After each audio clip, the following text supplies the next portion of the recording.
আল্লাহ রাব্বুল আলামিন এই পৃথিবীর সবচেয়ে সুখী মানুষটাকে, এই পৃথিবীতে যার কোনো দুঃখ কষ্ট কিচ্ছু ছিল না, এই মানুষটাকে ডেকে নিয়ে আসবেন। ডেকে নিয়ে এসে জাহান্নামে ঢুকাবেন এক মুহূর্ত সময়ের জন্য, ধরেন 1 সেকেন্ড বা 1 ন্যানো সেকেন্ড। এরপরে বের করে নিয়ে আসবেন, নিয়ে এসে বলবেন পৃথিবীতে কি সুখে ছিলে? সেই ব্যক্তি বলবে সুখ কি জিনিস হে আল্লাহ আমি জানি না। আমি কি বুঝাতে পারছি ভাই? সুখ কি জিনিস আমি জানি না। আর আল্লাহ রাব্বুল আলামিন এই পৃথিবীর সবচাইতে কষ্টে থাকা মানুষটাকে ডেকে নিয়ে আসবেন, এনে জান্নাতে ঢুকাবেন, ঢুকে এক মুহূর্ত সময় রাখবেন, বের করে নিয়ে আসবেন। বলবেন পৃথিবীতে কষ্ট ছিলে? সেই বান্দা বলবে কষ্ট কি জিনিস আল্লাহ আমি জানি না। এটাই সেই আয়াতের ব্যাখ্যা বলা যায়। আল্লাহ পাক বলেছেন কুল্লু নাফসিন যায়িকাতুল মাউত, প্রত্যেকটা নফস বা আত্মা মৃত্যুর স্বাদ গ্রহণ করবে। ওয়া ইন্নামা তুওয়াফাউনা উজুরাকুম ইয়াওমাল কিয়ামাহ, কিয়ামতের মাঠে তোমাদের পূর্ণ প্রতিদান দেওয়া হবে। ওই দিন ফামান যুহজিহা আনিন নার ওয়া উদখিলাল জান্নাহ ফাকাদ ফাজ, সেদিন যাকে আল্লাহ পাক জাহান্নাম থেকে বাঁচাবেন, জান্নাতে প্রবেশ করাবেন, একমাত্র সে ব্যক্তি সফল আর সফল। এই একটা হচ্ছে দ্য ডেফিনেশন অফ সাকসেস, যার পিছনে আমরা ছুটছি।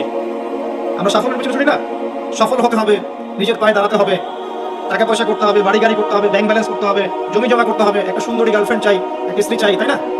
আমরা সাফল্যের পিছনে ছুটতে চাই, আর আমাদেরকে বস্তুবাদী দর্শন শেখায় এগুলোই সাফল্যের মানদণ্ড। আল্লাহ পাক এখানে বলছেন যাকে জাহান্নাম থেকে বাঁচানো হবে আর জান্নাতে প্রবেশ করানো হবে, এই ব্যক্তি ছাড়া কেউ সফল না। পৃথিবীতে আপনি অনেক বড় নেতা হতে পারেন, ইভেন অনেক বড় আলেম হতে পারেন, অনেক বড় পলিটিশিয়ান হতে পারেন, অনেক বড় প্রশাসনের কর্মকর্তা হতে পারেন, অনেক বড় ইকোনমিক্স হতে পারেন, কলামিস্ট হতে পারেন, বুদ্ধিজীবী হতে পারেন, হাফেজ হতে পারেন, হুয়েভার ইউ আর, যদি কিয়ামতের মাঠে আপনি জান্নাতে যেতে না পারেন, আপনি সফল না। আর পৃথিবীতে যে মানুষ মুদির দোকান করছে, ভ্যান চালাচ্ছে, রিক্সা চালাচ্ছে, বারবার সেলুনে কাজ করে, কৃষক কৃষি কাজ করে, যাদেরকে মানুষ চেনেও না, ইমান আছে, 5 ওয়াক্ত নামাজ পড়ে, ছেঁড়া কাপড় পরে থাকে, এত মান মর্যাদা নাই, ভাইরাল না, মানুষ চিনে না, গভীর রাতে তাহাজ্জুদ পড়ে, দেখবেন এই ব্যক্তি যদি কিয়ামতের মাঠে জান্নাতে চলে যায়, এই ব্যক্তি আমার চেয়ে সফল, কোনো সন্দেহ নেই। আমাদের দৃষ্টিভঙ্গি আগে চেঞ্জ করতে হবে, দুনিয়ামুখী দৃষ্টিভঙ্গি ত্যাগ করতে হবে, পরকালমুখী দৃষ্টিভঙ্গি দরকার। নবী সাল্লাল্লাহু আলাইহি ওয়াসাল্লাম সাহাবায়ে কেরামের ভিতরে এই পরিবর্তন নিয়ে এসেছিলেন, তাদেরকে আল্লাহমুখী করেছেন, আল্লাহমুখী। যখন তারা আল্লাহমুখী হয়ে গেছেন, তখন দুনিয়া তাদের কাছে তুচ্ছ হয়ে গেছে। দুনিয়ার কষ্ট সহ্য করে নিয়েছেন, দুনিয়ার ভোগ বিলাস ত্যাগ করে দিয়েছেন, দুনিয়াকে সর্বোচ্চ প্রাধান্য দেননি, হাজত বা প্রয়োজন মনে করেছেন, দুনিয়ার সব কাজ করেছেন শুধু আল্লাহ সন্তুষ্টির জন্য। এবং আমি অনেক লেকচারে এটা বলেছি যে আপনি দুনিয়ার প্রতিটা কাজ আল্লাহ সন্তুষ্টির জন্যই করেন, কারো কাছে কিছু পাওয়ার আশায় করেন না। কারো কাছে প্রতিদান পাওয়ার আশায় দুনিয়ার কাজগুলো করেন, আপনি কষ্ট পাবেন। কারো কাছে আশা করেন না, আল্লাহর কাছে আশা করেন প্রতিদান, আপনি কষ্ট পাবেন না ইনশাআল্লাহ। কারণ আল্লাহ ছাড়া প্রকৃত অর্থে আমাদের আপন বলে কেউ নাই, শুধুমাত্র আল্লাহই আপনার আপন, বাকিরা আপনার প্রয়োজন। মানুষ মানুষকে ভালোবাসতে পারে না, মানুষ মানুষের অবস্থানকে ভালোবাসে। এটা আপনারা হারে হারে ফিল করবেন যত দিন যাবে। যেমন যুলকারনাইন যাচ্ছিলেন পূর্ব দিকে, যেতে যেতে একটা কওমকে দেখলেন যে কওমের সূর্যের আলো থেকে বাঁচার মতো প্রযুক্তি জানা ছিল না, এতই মানবেতর জীবনযাপন করতো। আল্লাহ পাক এই কওম সম্পর্কে বললেন কাযালিক, এরা এমনই ছিল। একটা শব্দ দিয়ে কওমের পুরো হিস্ট্রি বলা শেষ। এই কাযালিকা শব্দ দিয়ে আপনি তাফসীর দেখতে পারেন এই কওম সম্পর্কে কত কি বলা হয়েছে। সেই আল্লাহ রাব্বুল আলামিন সূরাতুর রহমানের মধ্যে একই আয়াত 31 বার রিপিট করলেন বা 32 বার রিপিট করলেন। ফাবিআইয়ি আলাই রাব্বিকুমা তুকাযিবান, মানে কি, কারণটা কি? কারণ এই সূরার মধ্যে এমন কিছু আছে যেটা আল্লাহ পাক চাচ্ছেন আমরা বেশি বেশি করে বুঝি। তোমরা আল্লাহর কোন কোন নিয়ামতকে অস্বীকার করবে। আল্লাহ রাব্বুল আলামিন আমাদেরকে কৃতজ্ঞ হতে বলছেন এই সূরার মধ্যে। আমরা যদি আল্লাহর নিয়ামত চতুর্দিকে দেখি, তাহলে গুণে শেষ করতে পারবো না। আল্লাহ পাক বারবার স্মরণ করাচ্ছেন তোমরা আল্লাহর কোন কোন নিয়ামতকে অস্বীকার করবে। আদম আলাইহিস সালামকে আল্লাহ পাক ডাকবেন, ডেকে বলবেন তোমার সন্তানদের মধ্য থেকে জাহান্নামীদেরকে আলাদা করে দাও। আদম আলাইহিস সালাম বলবেন হে আল্লাহ কতজনকে আলাদা করে দেব? আল্লাহ রাব্বুল আলামিন বলবেন প্রতি 1000-এ 999 জনকে জাহান্নামের জন্য আলাদা করে দাও। বলেন ইন্না লিল্লাহি ওয়া ইন্না ইলাইহি রাজিউন। প্রতি 1000-এ 999 জনকে জাহান্নামের জন্য আলাদা করে দাও। আপনি গাণিতিকভাবে এটাকে ব্যাখ্যা করতে যাবেন না, এখানে বোঝানো হচ্ছে মেজরিটি, অর্থাৎ বেশিরভাগ মানুষ জাহান্নামে যাচ্ছে, কোনো সন্দেহ নেই। হ্যাঁ, এটা ঠিক, জাহান্নামে যাওয়ার পরে কবিরা গুনাহগার যে ব্যক্তিরা আছে তাদের জন্য নবী সাল্লাল্লাহু আলাইহি ওয়াসাল্লাম সুপারিশ করবেন। এবং যার অন্তরে সরিষা দানা পরিমাণ ঈমান ছিল, মন থেকে লা ইলাহা ইল্লাল্লাহ সাক্ষ্য দিয়েছে, একদিন না একদিন সে জান্নাতে যাবে ইনশাআল্লাহ। কিন্তু আমরা কি চাইবো জাহান্নামের শাস্তি ভোগ করে জান্নাতে যেতে? জাহান্নাম কি এটা একটা হাদিস দিয়ে বোঝাচ্ছি। নবী সাল্লাল্লাহু আলাইহি ওয়াসাল্লাম বলেছেন আদম আলাইহিস সালামকে ডেকে আনা হবে, বলা হবে তোমার সন্তানদের মধ্য থেকে জাহান্নামীদেরকে আলাদা করে দাও। আল্লাহ পাক বলবেন প্রতি 1000-এ 999 জনকে আলাদা করে দাও, একজন জান্নাতে যাচ্ছে প্রতি 1000-এ। কিন্তু listen to me very carefully, কিন্তু আল্লাহ পাক সূরা নিসা একটা কথা বলেছেন, ইন্নাল্লাহা লা ইয়াগফিরু আন ইউশরাকা বিহি ওয়া ইয়াগফিরু মা দুনা যালিকা লিমান ইয়াশা। আল্লাহ রাব্বুল আলামিন তার সাথে শিরকের গুনাহ ছাড়া অন্য যে কোনো গুনাহ যাকে ইচ্ছা মাফ করতে পারেন, যে কোনো গুনাহ। যে কোনো গুনাহ আল্লাহ পাক মাফ করতে পারেন শিরকের গুনাহ ছাড়া। আরেকটা গুনাহ আল্লাহ পাক ক্ষমা করবেন না, সেটা হচ্ছে বান্দার হক। বান্দার হক, বান্দার সাথে সম্পৃক্ত কারো টাকা চুরি করেছেন, কারো জমি আত্মসাৎ করেছেন, কাউকে গালি দিয়েছেন, কারো প্রতি জুলুম করেছেন, কাউকে অন্যায়ভাবে মেরেছেন, চিন্তাই করেছেন, ইত্যাদি ইত্যাদি, যেটা অন্যের হকের সাথে সম্পৃক্ত। ধর্ষণ করেছেন, মানুষের সম্মানহানি করেছেন, কাউকে নিষ্পাপ কাউকে বিতর্কিত করেছেন ইত্যাদি। এই যে মানুষের সাথে জড়িত হক, এটা আল্লাহর কাছে মাফ নেওয়া যাবে না। কাবা ঘরের গেলাফ ধরে কানলেও কোনো লাভ নাই। ওই বান্দার কাছে গিয়ে ক্ষমা নিতে হবে, ভাই আমি আপনাকে গালি দিয়েছি, মাফ করে দেন। ভাই আমি তোমার টাকা চুরি করেছিলাম, এই নাও ফেরত নাও। বোন তোমার সম্পত্তি আমি দেই নাই, নিয়ে নাও। প্রতিবেশী তোমার জমি আমি নিয়েছি, নিয়ে নাও। এটা দুনিয়াতে করতে হবে। অন্যথায় পরকালে দেখবেন যে মানুষের সাথে জড়িত হকের জন্য মানুষটা দাঁড়িয়ে আছে। একজন ব্যক্তি উঠেছে, নামাজ রোজা হজ জাকাত সব নেকি নিয়ে উঠেছে, ওঠার পরে দেখছে সামনে অনেক মানুষ দাঁড়িয়ে আছে। কি জন্য দাঁড়িয়ে আছে? কারো টাকা নিয়ে শোধ করে নাই, কাউকে গালি দিয়েছে, কারো প্রতি জুলুম করেছে, কারো প্রতি অন্যায় করেছে, এরা দাঁড়িয়ে আছে, হক আছে। তখন কিভাবে শোধ করবে? আল্লাহ পাক বলবেন তোমার নেকি ওদেরকে দিয়ে দাও, তখন শেয়ার রেটের মাধ্যমে নেকি চলে যাবে। কথা বুঝতে পারছেন? তখন আরো অত্যাধুনিক প্রযুক্তি থাকবে, নেকি কনভার্ট। আর নেকি দিতে দিতে যদি নেকি শেষ হয়ে যায়, তখন ওই ব্যক্তিদের গুনাহ তার আমলনামায় চলে আসবে। তারপর ওই ব্যক্তিরা জান্নাতে যাবে, এই ব্যক্তি জাহান্নামে যাবে। অতএব দুনিয়াতে মানুষের সাথে জড়িত কোনো হক রাখেন না। আল্লাহ পাক বলছেন শিরকের গুনাহ ছাড়া আল্লাহ যে কোনো গুনাহ মাফ করতে পারেন। আর এই যে কুফরি এবং মানুষের সাথে জড়িত হক আল্লাহ মাফ করবেন না। এখন আল্লাহ যদি শিরকের গুনাহ ছাড়া সব গুনাহ মাফ করতে পারেন, আর আল্লাহ পাক তো ওয়াদা করেছেন নবী সাল্লাল্লাহু আলাইহি ওয়াসাল্লামকে মিরাজের রাতে, যে তোমার উম্মতের যে কোনো ব্যক্তি যদি শিরক না করে আমার সামনে হাজির হয় আমি তাকে মাফ করব। একটা হাদিসে কুদসির মধ্যে এটাও আছে, হে আদম সন্তান, তুমি যদি আসমান এবং জমিন সমপরিমাণ গুনাহ নিয়ে আমার সামনে দাঁড়াও, কিন্তু আমার সাথে কাউকে শরীক করনি, তাহলে আমি আল্লাহ তোমার সামনে আসমান জমিন সমান ক্ষমা নিয়ে দাঁড়াবো। আবার নবী সাল্লাল্লাহু আলাইহি ওয়াসাল্লাম সুপারিশ করবেন যার অন্তরে এক যাররা পরিমাণ ঈমান থাকবে তারা জান্নাতে যাবে। তাহলে কি কারণে 1999 জন মানুষ জাহান্নামে যাবে? উত্তরটা দেন দেখি। তাদের আমল নামে কিসের পথ থাকতে পারে? কিসের? এটা বোঝার জন্য কি পিএইচডি করার দরকার আছে? এই শিরকের পাপের কারণে আল্লাহ রাব্বুল আলামিন বেশিরভাগ মানুষকে জাহান্নামে দিবেন, বলেন নাউযুবিল্লাহ। কিন্তু কারো আমল নামায় যদি শিরকের পাপ না থাকে, শিরক থেকে তওবা করে যে কোনো পাপ নিয়ে সে কবরে যায়, 99% সম্ভাবনা আছে এই মানুষকে আল্লাহ পাক মাফ করে দিবেন। তাহলে আমরা আজকে এতটুকু শিখলাম, প্রথমে সবচেয়ে বেশি কেয়ারফুল থাকতে হবে শিরকের ব্যাপারে, সবচেয়ে বেশি কেয়ারফুল থাকতে হবে শিরকের ব্যাপারে এবং বেদাতের ব্যাপারে। এটা কি জিনিস? বেদাত হচ্ছে এমন জিনিস, মানে আমিলা আমালান লাইসা আলাইহি আমরুনা ফাহুয়া রাদ। নবী সাল্লাল্লাহু আলাইহি ওয়াসাল্লাম বলেছেন, কেউ যদি এমন কোনো কাজ করে ইসলামের মধ্যে যে কাজের পিছনে আমার কোনো দলিল নাই, প্রমাণ নাই, আমার পক্ষ থেকে কোনো আদেশ নাই বা নিষেধ নাই, কোনো হুজ্জত নাই, এটাই বেদাত প্রত্যাখ্যাত। মানে আপনার প্রতিটা কাজ হতে হবে শুধুমাত্র নবী সাল্লাল্লাহু আলাইহি ওয়াসাল্লামের সুন্নাহ মতো। এই জায়গায় নতুন কোনো পদ্ধতি চালু করলে আপনি বেদাতি হয়ে যাবেন। বেদাতির পরিণতি কি? তার সমস্ত আমলগুলোকে আল্লাহ পাক ধুলো বানিয়ে দিবেন। দলিল সূরা ফুরকান, সবকিছু বলার সময় পাচ্ছি না মাহফিলে। আরো কি? আরো আছে। বুখারী হাদিসে এসেছে নবী সাল্লাল্লাহু আলাইহি ওয়াসাল্লাম হাউজে কাউসারের সামনে দাঁড়িয়ে থাকবেন এবং এই কাউসারের পানি যে একবার পান করবে কিয়ামতের মাঠে সে আর কখনো পিপাসার্ত হবে না। নবী সাল্লাল্লাহু আলাইহি ওয়াসাল্লাম পানি পান করাবেন উম্মতকে, হঠাৎ পর্দা পড়ে যাবে। আল্লাহ নবী বলবেন ইন্নাহুম মিন্নি, এরা তো আমার উম্মত, পর্দা পড়ে গেল কেন? তাকে জানানো হবে ইন্নাকা লা তাদরি মা আহদাসা বা'দাক, হে নবী আপনি জানেন না আপনার মৃত্যুর পর এরা আপনার শরীয়তের মধ্যে কত বেদাত চালু করেছে। তো বেদাতীদের সম্পর্কে নবী সাল্লাল্লাহু আলাইহি ওয়াসাল্লাম বলবেন সুহকান সুহকান লিমান গায়্যারা বা'দি, দূর হও যারা আমার দ্বীনের মধ্যে সংযোজন করেছে, দূর হয়ে যাও। নবীজি অভিশাপ দিবেন, নাউযুবিল্লাহ। আরেকটা মারাত্মক বিষয় হচ্ছে বেদাত করতে থাকলে মানুষ তওবা করে না। একজন চোর তওবা করতে পারে, সে জানে এটা খারাপ কাজ। একজন জেনাকারী তওবা করতে পারে, সে জানে এটা খারাপ। একজন পতিতালয়ের মেয়ে তওবা করতে পারে, সে জানে এটা খারাপ। কিন্তু যে ব্যক্তি ইসলামের কাজ করছে ভালো মনে করে, সে মনে করছে এগুলো কল্যাণের কাজ, ভালো কাজ, সে কখনো তওবা করতে চাইবে না। এই কারণে বেদাতি শেষ পর্যন্ত তওবা করে না। অতএব শিরক আর বেদাতের এই পাপ থেকে দূরে থাকেন।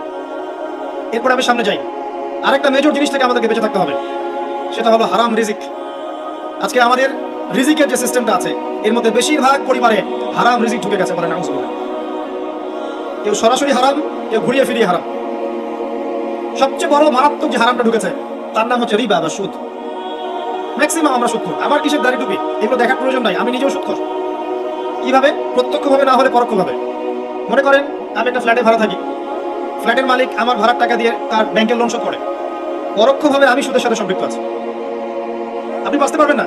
এই জামানা সম্পর্কে নবী সাল্লাল্লাহু আলাইহি ওয়াসাল্লাম বলেছেন এমন একটা জামানা আসবে যেই জামানায় মানুষ সুদ থেকে বেঁচে থাকতে পারবে না। যে বেঁচে থাকার চেষ্টা করবে তার গায়েও সুদের ছিটা ফোঁটা গিয়ে লাগবে, কোনো সন্দেহ নেই, এটা সেই জামানা। টপ টু বটম সব জায়গায় সুদ। আর জানি না এই আয়াতগুলো কোরআনে আছে কি না আদৌ, বা এগুলো মানুষকে শোনানো হয় কি না আদৌ। তা আমি আমার জায়গা থেকে চেষ্টা করছি। আল্লাহ পাক কোরআনে বলেছেন, কে বলেছেন? আল্লাহ বলেছেন। আমি অনুবাদ করছি, আমি জাস্ট অনুবাদক।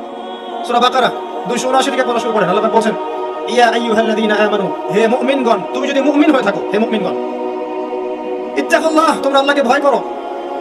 ইত্তাকুল্লাহ, তোমরা আল্লাহকে ভয় করো। ইত্তাকুল্লাহ, তোমরা আল্লাহকে ভয় করো। ওয়াযারু মা বাকিয়া মিনার রিবা, সুদের অবশিষ্ট অংশগুলো ছেড়ে দাও। ইন কুনতুম মুমিনিন, যদি প্রকৃত অর্থে মুমিন হয়ে থাকো।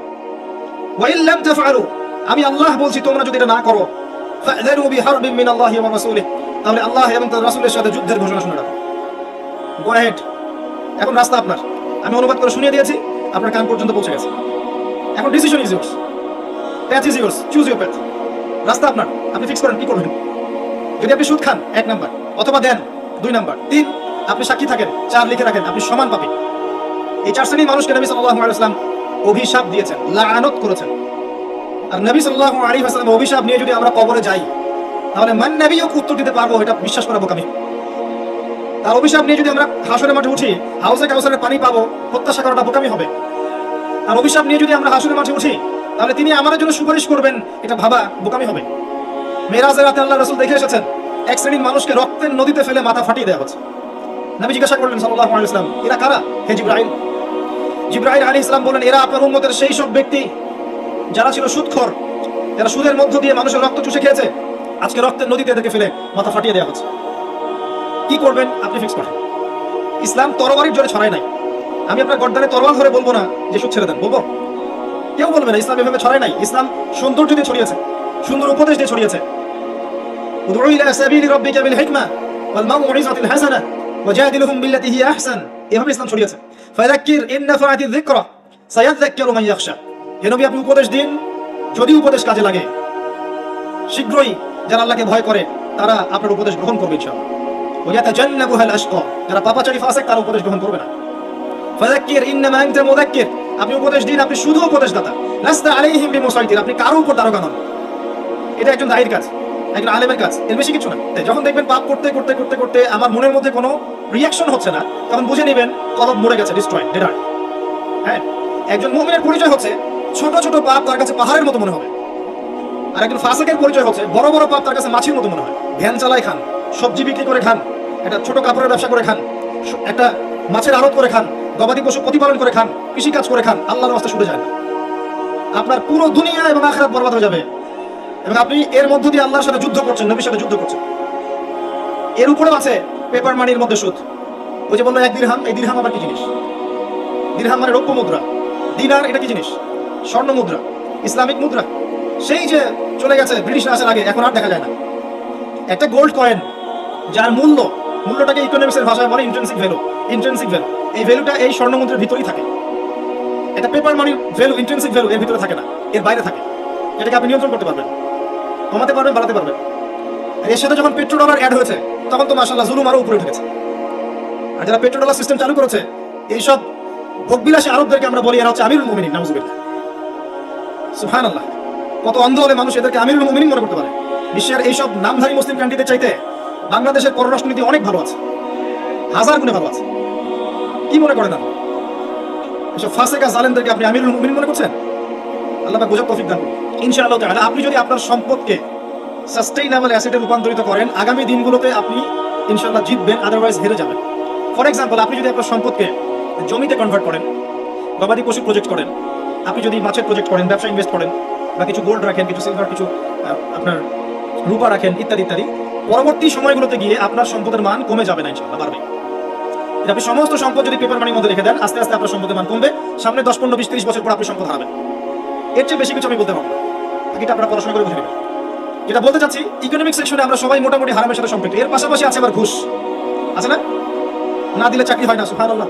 একটা হাদিস আমি পড়েছি ফয়জুল কালাম বইয়ের মধ্যে, মাদ্রাসায় পড়ানো হয়, ক্লাসিকের একটা বই, সবাই কিনতে পারেন, ফয়জুল কালাম, অত্যন্ত চমৎকার হাদিসের একটা বই। এর মধ্যে একটা হাদিস আছে যেটা পড়ে শান্তি লাগে, মনে হয় যে না আশা আছে পরকালে বাঁচার। সেটা হচ্ছে নবী সাল্লাল্লাহু আলাইহি ওয়াসাল্লাম সাহাবীদেরকে বলছেন যে তোমরা সাহাবীরা এমন একটা যুগে বাস করছো, যেই যুগে ইসলামের 10% কেউ যদি ছেড়ে দেয়, সে ধ্বংস হয়ে যাবে। কথা বুঝতে পারছেন? সাহাবীদেরকে নবীজি বলছেন তোমরা এমন একটা যুগে বাস করছো, যেই যুগে যদি ইসলামের 10%, 1/10 কেউ ছেড়ে দেয়, সে ধ্বংস হয়ে যাবে। কিন্তু তোমাদের পরে এমন একটা যুগ আসবে, যেই যুগে মানুষরা যদি ইসলামের 10% ধরে রাখতে পারে, সফল হয়ে যাবে। এটা সেই যুগ না? আপনার এই যুগে প্রতিটা সেক্টরেই ফিতনা। আপনার ধর্মে দেখবেন তাওহীদের মধ্যে শিরক, সুন্নতের মধ্যে বেদাত, আলেমদের মধ্যে বিভক্তি, কাদা ছোড়াছড়ি, গালাগালি, হিংসা বিদ্বেষ, পরশ্রীকাতরতা, কত কি দেখতে পাচ্ছেন। আপনি ধর্মের মধ্যে শিরক দেখছেন, বেদাত দেখছেন, অর্থনীতিতে হারাম দেখছেন, পরিবারের মধ্যে বস্তুবাদিতা দেখছেন, কি দেখছেন না? সমাজের মধ্যে জেনা দেখছেন, পর্নোগ্রাফি দেখছেন, ফ্রি মিক্সিং দেখছেন, ফ্যামিলিস্ট রেভলিউশন দেখছেন, নগ্নতা দেখছেন, কি দেখছেন না? অর্থনৈতিক জীবনে আপনি এগুলো দেখছেন, বৈশ্বিক জীবনে আপনি মারামারি, কাটাকাটি, রাহাজানি দেখছেন, হত্যা, রক্তপাত দেখছেন। কোন যুগে বসে আছেন আপনি? এই যুগে আপনি 10% আমল করেন, জান্নাতি হয়ে যাবেন ইনশাআল্লাহ। আল্লাহ পাক তৌফিক দান করুন, কবুল করুন। একটা বিষয় হচ্ছে আমল করা, একটা বিষয় হচ্ছে আকীদা পোষণ করা। আমি যদি আকীদা পোষণ করি যে ইসলামের মধ্যে, কোরআন এবং সুন্নাহর মধ্যে প্রতিটা বিষয়ের সমাধান আছে, এটা যদি আপনি বিশ্বাস করেন, এরপরে অল্প আমল করেন, কোনো সমস্যা নেই ইনশাআল্লাহ। কারণ আপনার আকীদা ঠিক আছে। আপনি আমল করতে পারেন নাই, কিন্তু আকীদা ঠিক ছিল। আপনি মেনে নিয়েছেন লা ইলাহা ইল্লাল্লাহ, কোনো ইলাহ নেই আল্লাহ ছাড়া, মুহাম্মাদুর রাসূলুল্লাহ, কোরআন হুজ্জাতুল্লাহ, কোরআন আল্লাহর হুজ্জা, সুন্নাহ তারিকাতুন নবী, এটা আল্লাহর নবীর তরিকা। এগুলোর মধ্যে সবকিছু সমাধান আছে, এটা আপনি মেনে নিয়েছেন মন থেকে। এবার আমল করতে গিয়ে আপনি পারছেন না। নামাজ পড়ছেন 5 ওয়াক্ত, হয়তো পরিবারটা ঠিক মতো করতে পারছেন না, চেষ্টা করছেন, হালালে থাকার চেষ্টা করছেন, কখনো কখনো হারাম ঢুকে যাচ্ছে, আপনি চেষ্টা চালিয়ে যাচ্ছেন ক্রমবর্ধমান ভাবে, কিন্তু আপনি আকীদা রাখেন, এটাই চূড়ান্ত, এটাই সঠিক। ইনশাআল্লাহ আল্লাহ পাক আপনার সব গুনাহ মাফ করে দিবেন। আরেকজন ব্যক্তি আকীদাই রাখে না, সে মনে করে ইসলাম ওই যুগে চলতে, এই যুগে চলে না। সে মনে করে কোরআন এবং সুন্নাহ সবকিছু নাই, আমার মস্তিষ্ক প্রসূত বুদ্ধি সবকিছু। কেউ মনে করে সায়েন্সই সবকিছু, কেউ মনে করে মানব রচিত বিধানই সবকিছু। কেউ যদি এগুলোকে চূড়ান্ত মনে করে, তখন আমল আর কাজে আসবে না। এই বাতিল আকীদা নিয়ে বেশি বেশি আমল করে লাভ নাই। আকীদা আগে স্পষ্ট করতে হয়, পরিষ্কার করতে হয়। আল্লাহ পাক আমাদেরকে পরিচ্ছন্ন আকীদা দান করুন, আমিন। রিজিকের ব্যাপারে প্রিয় ভাইরা সচেতন হয়ে যান।